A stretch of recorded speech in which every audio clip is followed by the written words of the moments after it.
अस्सलाम वालेकुम। Sindh public service commission में जो मेरिट का एक कत्ल हुआ था उसके ख़िलाफ़ हम जो एहतजाज करें और आज 10 दिन हो चुके हैं, 11वीं रात है जो हमने सिट इन कैंप लगाया है। देखिए आज हमारे पास फ़याज़ भाई मौजूद हैं और ये फ़याज़ भाई का चौथा दफ़ा है जो वो जो जब ठंडी सड़क पे हमारे पास आते हैं और हमारे एहतजाज में शरीक होते हैं। तो फ़याज़ भाई के आने का मतलब क्या है? ज़ाती इंटरेस्ट नहीं है। देखिए वो हमारे लिए बात कर रहा है, लेकिन सिंध पब्लिक सर्विस कमीशन ने जब फ़याज़ भाई 6 मई 2026 को रिज़ल्ट आया था तो फ़याज़ भाई ने बात करना शुरू कर दी सोशल मीडिया पे। एसपीएससी वालों ने एंटी टेररिज्म का जो है वो केस करवा दिया था एटीसी का। तो हम भी पढ़े लिखे बंदे हैं, थोड़ी बहुत जो भी एजुकेशन हमने ली है तो उसमें तो हमने देखा है कि टेररिज्म की डेफिनेशन तो ये नहीं है कि आप अगर एक समाजी मामले पे बात कर लें तो आपके खिलाफ केस हो जाए। तो वसीम राजपूत साहब को ये सोचना चाहिए था कि ये टेररिज्म नहीं होती। देखें, अमेरिकन एक जुडिशल फ़िलासफ़र है लर्नड हैंड साहब, उन्होंने उनकी एक कोटेशन है कि जी when liberty lives in hearts and minds of people, when it dies there no law no code no constitution can protect it. तो ये वो बंदे हैं जो लिबर्टी को प्रोटेक्ट करते हैं अपनी आवाज़ के थ्रू। ठीक है, मेरिट के मामले पे ये आज भी वहीं पे खड़ा है। फयाज़ भाई देखें, मैं आपको ये बात बताऊँ यार, एक बंदा है उसकी आर्किटेक्चर इंजीनियरिंग है, फयाज़ की आर्किटेक्चर इंजीनियर है, मास्टर्स इन इकोनॉमिक्स में किए। आपने ऑलरेडी एक समाज में हमें नौकरियां पहले कम रखी हैं, उसके बाद जो आपने थोड़ी बहुत नौकरियां बचा के रखी थी वो भी आपने अपनों को बेच दी और उस मामले पे जब कोई बात करते तो आपको केसेस कर दे, तो ये कितनी गलत बात है। फयाज़ भाई मेरा आपसे एक सवाल है, जब ये केसेस हो गए आपके एटीसी का केस हुआ है उसके बाद तो आपको खामोश हो जाना चाहिए था, आप खामोश क्यों नहीं हो गए? फरमान भाई, इसका रीज़न ये था कि अगर मैं खामोश हो जाता तो सिंध का जो बच्चा है, गरीब का बच्चा है जो मेहनत करके पढ़ाता है, उनका ट्रस्ट एजुकेशन सिस्टम से बिल्कुल ख़त्म हो जाता और वो बच्चों को पढ़ाते नहीं। क्योंकि पाकिस्तान है, यहाँ पे कोई एप्पल कंपनी तो नहीं है या सैमसंग कंपनी है, यहाँ की कोई बड़ी इंडस्ट्री नहीं है हमारे सिंध में, इंडस्ट्रीज की कमी है, या कोई ऐसी कंपनीज है जहाँ पर उनको जॉब ऑफर हो या फॉरेन जाने के लिए रिसोर्स हों। यही जो हमारे गरीब किसान का बच्चा है वो पब्लिक सर्विस कमीशन की जो जॉब्स आती हैं या छोटी मोटी जो और जॉब्स आती हैं उस पर यकीन करते हैं। सही। अच्छा देखें, इन पर एटीसी का केस हुआ है, जो भी तमाम लोग सुन रहे हैं मैं आपको बता दूं, फ़याज़ भाई is one of the first person.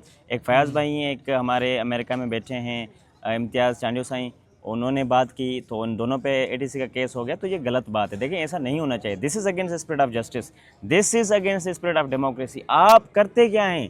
SPSC का मामला उन्होंने खुद एक्सेप्ट किया है कि भाई हमसे गलती हुई। अब मैं आपको यहाँ पे एक केस स्टडी बता दूँ, यही फ़याज़ हमारा बैठा हुआ है, फ़याज़ वही है जिस पे इसने एटीसी का केस करवा दिया है।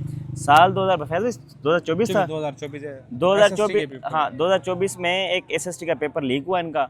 फ़याज़ भाई ने बात करना शुरू कर दी। देखिए मतलब आप क्या चाहते हैं कि आप 2 नंबरी करें, फिर जो है आप लोग आपके खिलाफ बात नहीं करें, तो ऐसा नहीं होगा।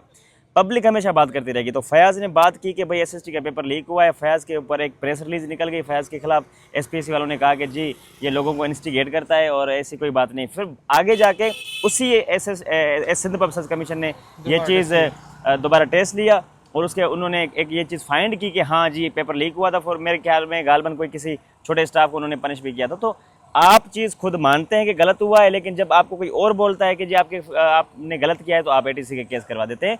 तो ऐसा नहीं होना चाहिए। यहाँ पे मैं रिक्वेस्ट करूँगा जुडिशरी से, देखें sir, we are at a critical stage, हमारे मुल्क में और भी बहुत मसाइल हैं। तो हम ये चाहते हैं जल्द से जल्द आप हमें मेरिट दे दें ताकि हम रोडों से उठ के चले जाएँ, कुतुब खानों में, लाइब्रेरीज में चले जाएँ। और जो हमारे वेल विशर्स हैं, जो भी भाई हैं, देखिए फ़याज़ अकेला नहीं है, बहुत सारे लोग जो भी हमारे लिए हक के लिए बात करते हैं, तो आप उनके खिलाफ जो भी केसेस हैं वो विदड्रॉ करें। ये गलत बात है। हम समझेंगे अगर फ़याज़ भाई के ख़िलाफ़ कोई सेंटेंस होती है या कोई भी किसी भी चीज़ की, तो अब ये समझेंगे कि वो मेरिट का जो एक कैंपेन है, मेरिट बहाली तहरीक, तो वो उसके ख़िलाफ़ एक बात होगी और वो हम बर्दाश्त नहीं करेंगे। वी आर यूनाइटेड और ऐसा नहीं होना चाहिए। हम आगे बढ़ना चाहते हैं। देखें एक चीज़ वाज़ेह है, क्या हम जो स्टूडेंट्स हैं मुल्क दुश्मन है? नहीं। हम क्या चाहते हैं? हम ये चाहते हैं कि आप हमें इदारों में अंदर आने दें ताकि हम भी अपने जो इंस्टीट्यूशंस में हैं वो अपना रोल प्ले कर सकें। ये लोग आप इस चीज़ को बर्दाश्त नहीं करते। अब फ़याज़ भाई मैं आपको बात बताता हूँ, अगर आप गलत थे, मिसाल के तौर पर ये कहते ना फ़याज़ गलत था, लोगों को इंस्टिगेट करवाता हूँ, तो मुझे बताएं 3 महीने में क्या इंस्टिगेट किया फ़याज़ ने? हमने क्या कौन सी बिल्डिंग हमने जला दी है? मुझे बता देना भाई, दिखा दें वो जो कैंप लगी हुई है हमारा, ये कैंप लगी हुई है, इधर दिखा दें, इधर दिखा दें, इधर आ जाएं, इधर भाईजान इधर आ जाएं। देखें वो हम गटर के ऊपर जो एक फुटपाथ है, हम वहाँ पर बैठे हुए हैं, ठीक है जी। अब हमने ना कोई रोड ब्लॉक किया है, ना किसी बिल्डिंग का घेराव किया है, कोई भी चीज़ नहीं कि ये with in constitutional bounds, with in constitutional limits. आज यहाँ पे बारिश हुई, हमने कहते तो हम यहाँ पे बैठे हुए थे, तो मुझे बता दें जो फयाज़ भाई ने इंस्टिगेट किया, मिसाल के तौर पर आपके मुताबिक कि भाई ये फयाज़ ने इनको इंस्टिगेट किया, तब आपने ATC का केस किया ना, तो कहाँ इंस्टिगेशन वो नहीं थी, आप गलत साबित हुए हैं। कल परसों इन्होंने खुद कहा है कि जी कुछ लोग CC 2024 में पास हुए हैं, जिस पे फैज़ भाई ने बात की थी, जिस पे फिर वो केस हुआ था, तो ये खुद कह रहे हैं कि जी उसमें कुछ लोग हैं ओवर एज हो गए। तो मेरा ये सवाल है कि आप कह रहे हैं कि वो ओवर एज थे, उनको नहीं पास होना चाहिए था, तो मुझे ये बता दें बगैर NIC की तो अप्लाई नहीं होता। उस वक्त आपने चेक नहीं किया, फॉर्म आने तक आपने चेक नहीं किया, पेपर होने तक वक्त आपने नहीं चेक किया, इंटरव्यू वक्त आपने रिजल्ट चेक नहीं किया, रिजल्ट आ गया आपने चेक नहीं किया। आपने तब ये आंखें खोली हैं जब आपके सामने हमने सिटिंग कैंप लगा दिए। ये चीज़ें सारी की सारी वाज़ेह करती हैं कि आप गलत हैं। आप ATC का केस करवाते जाएंगे, लोगों को पनिश करवाते जाएंगे, इससे खामोश नहीं होंगे। देखें खड़ा है ना अभी भी फयाज़ भाई, क्या मतलब आपको लगा कि वो खामोश हो जाएगा, तो वो अभी भी वहाँ पे ही खड़ा है। तो मेरिट के मामले पे मैं पर्टिकुलरली यूथ को ये कहूँगा, देखें मेरिट के मामले पे जो भी आपको सपोर्ट करता है आप उसको सपोर्ट करें। ये भाई